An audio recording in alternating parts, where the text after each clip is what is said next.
네 공거이나 영화도 베베그 출러 심주 다나더니 로정시오래 다른 porque 다나 단다 다리 저저던 앞에 가보쇼 대나 다치그 베르그 춘더 지 로정시아다 냠스 레야 가상의 기근 아이얼 뜻자와도 거는 되네 공연 들어왔대 뜻자 고치그 점선치레잖아 송 보바가 시험바 몸보서 그 당상 베그 추도는 베그 정리도 베실 전부요 말했었는데 말은 노르교래 나타나니 지 시험바 몸보서 그는 측이 나라고 그런 소 냠용도 그런 소 지마 정고 상고요 근데 제가 베그 추도 로종 시티가 무일 가세게 근데 로종다는 때 냠내시요나 체랑라 떡은 소화가 쳤다나 판바 가세요. So, objectively speaking, I think there are as many different motivations for studying Tibetan Buddhism as there are different people who study Tibetan Buddhism. But within those, if we generalize a little, I think there are some people who, at least initially, were drawn to the practice of Tibetan Buddhism through an encounter with one of the many teachers who have now taught in different places in the West. And through their interest in the practice of Tibetan Buddhism, they then found themselves drawn into further study, perhaps to learn the language better or to develop a more sophisticated understanding of the Tibetan Buddhist tradition. So one of the main initial starting points for many people is from their own practice. Their own interest in the practice. And I would say a second general area of motivation for many people is the sense that Tibet has a very rich and valuable cultural tradition, and through the dramatic changes in Tibetan culture in the 20th century, some of those traditions are endangered, and there's a wish to aid in the preservation of that culture as it undergoes all of these very, very dramatic changes of more recent history.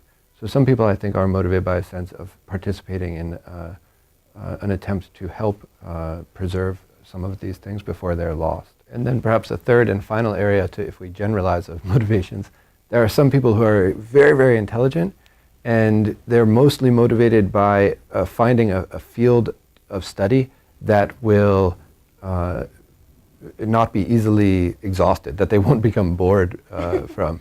And so many other subjects that we study, hundreds or thousands of people have already written about those things. If you want to study Shakespeare, there are a dozen books about every play that Shakespeare wrote already. But when we look at Tibetan literature, there are thousands and thousands of texts that have never been translated, that people outside of Tibet have never studied. So it seems this vast treasury of material to study, and the subject matter itself, just as it is vast, it is also deep and profound. So that people who are drawn to that field of study find an inexhaustible field that they could explore at least for one academic career, if not many, many lifetimes, without even feeling that they've gone very deep. So many people are drawn by that as well. And then personally, from my own side, I was very fortunate that my mother's older brother, my uncle, was someone who became a student of the Sorma Trungpa here in the United States, and had a very close relationship with him. And when I was a child, I would hear stories about my uncle and his guru, and this was very different from anything else in my world. And I became really fascinated by those stories, and always imagined what this person must be like. And when I became older, I started to read some books that the students of Trungpa Rinpoche had published from his teachings. And everything that I read, the more I thought about it, the more I thought, this makes more sense to me than anything else that I read. And I want to learn more about all of these things. And when I was a college student, I had a period in my life when I was very confused about what I wanted to study, what interested me. And I was, again, very fortunate to participate in a study abroad program, a semester devoted to Tibetan studies. And I traveled and I lived with a Tibetan family in India. and started to learn to speak Tibetan and began to really study Tibetan culture. And from that point, what had been a curiosity that I had almost caught fire, and I was completely consumed with a wish to learn more and more. Again, I glimpsed the vastness, really, of the Tibetan Buddhist tradition and Tibetan culture as a whole. And that was what motivated me.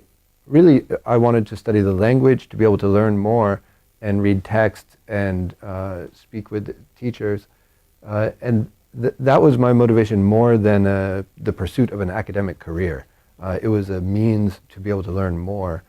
And then I found myself, after a number of years, qualified. My professional qualifications were to teach Buddhism to university students or to wash dishes in a restaurant, and I really didn't have any other qualifications. So of those two, this seemed much better for a livelihood.